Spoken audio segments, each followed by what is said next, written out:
Hello there, everyone. Welcome to Christopher's Entertainment Blog. I am your host, Chris, and welcome to another review video for DC's Legends of Tomorrow, Season 1, Episode 7, entitled Marooned. You know what, guys? This was a pretty good episode. I really enjoyed this episode. Some of the stuff that I really enjoyed about this episode was that opening scene. That opening scene was heartbreaking. Just the overall an emotional scene, seeing the holographic images of Rip Hunter's son and his wife that were murdered by Vandal Savage, and him reliving that over and over and over again. Heartbreaking moment. I mean, to start off the episode like that on such a sad note, I mean, it was like, wow, this episode might be a heartbreaking episode. And that that opening scene I thought was really strong. The the flashbacks of throughout the episode of Rip Hunter, finally getting to see flashbacks of his wife and how that started and how he got started with the Time Masters, and that little bit of piece of history to really make it feel like, okay, Rip Hunter, he seems like he's a little bit of shady things going on here and there, but now you see these flashbacks and you're like, that's it right there. I mean, he's actually a really good guy that's doing this for his family, and you got to connect with him on that emotional level. Now seeing these flashbacks and actually knowing what the heck is going on with Rip Hunter. So I really enjoyed those flashbacks. Thought they were wonderful. I enjoyed the whole episode of this in space. I really enjoyed that, the fact that we know that the Wave Rider can not only go through time, which is unbelievable, but also the Wave Rider can actually go through space. And even Dr. Stein makes references of, wow, this, he said, I had no idea this ship could actually go through space and go to far galaxies and everything. I mean, I felt the same way. I was like, wow, that's impressive. That would be so great. And seeing these space battles that were, you've seen the pirate ship and the Wave Rider actually exchanging fire and battles and everything. I really enjoyed the references to Star Trek and Star Wars in this, because it really felt like a little bit of like a Star Trek episode to me. And Palmer making references that he's Captain Kirk, and then and Kendra then says, "No, you're like Picard."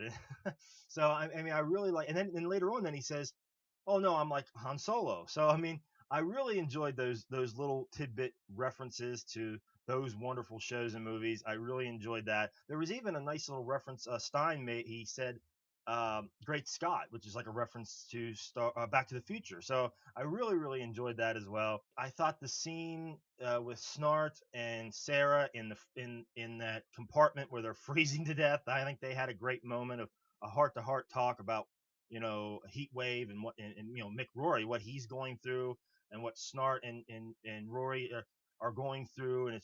And that heart to heart, that where Sarah said it's only going to get worse. I mean, he's in a dark place right now. And throughout this whole episode, you've seen that Heatwave has got this chip on his shoulder ever since the last episode, the 2046 stuff that was going on. You've seen that he wanted to stay in 2046. Captain Cold wouldn't let him. He slugged him. He knocked him out. He threw him in the brig or whatever. So there's a little bit of bad blood going on there now. And in this episode, it really showed that, yeah, that's exactly what's happening. There is some bad blood going on here with Mick Rory and Leonard Snart. At least it seems like that on the surface.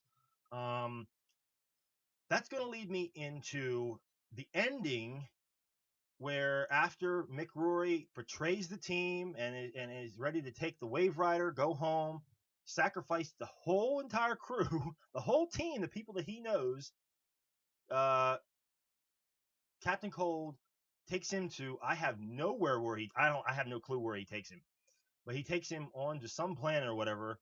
Acts, it seems like he's going to kill him to get rid of him, and then he shoots, and that's the end of the episode. I am not convinced, for one, that he's dead. I don't think he killed him. And two, I don't believe this whole Captain Cold going to the good side part. I don't believe that at all. I think it's a trick. I think it's a long con. I think that they're up to something, both of them. I just don't believe that Captain Cold is going to the good side. I don't believe it. I really don't. I'm not convinced yet. He's got to do more for me to actually prove to me that he's an actually good guy, because he's such a bad guy for so long, and I just can't believe that he would just turn just like that. It just doesn't seem believable to me. Even though I like the whole storyline that's going on, I'm not convinced right now that he's an actual good guy. So um, I really enjoyed this whole episode. I I didn't really have any negatives at all. The only really nitpick negatives that I have is maybe the scene where Stein somehow overtakes that other guy and like takes his gun and everything. That's like the only part. That's the only part that I really have a nitpick negative, because I don't. I just it's just not believable to me that Stein would overpower this younger, bigger guy and take his gun and everything. That was a little bit not believable for me. The other thing is Dr. Stein and Jax are on the same ship.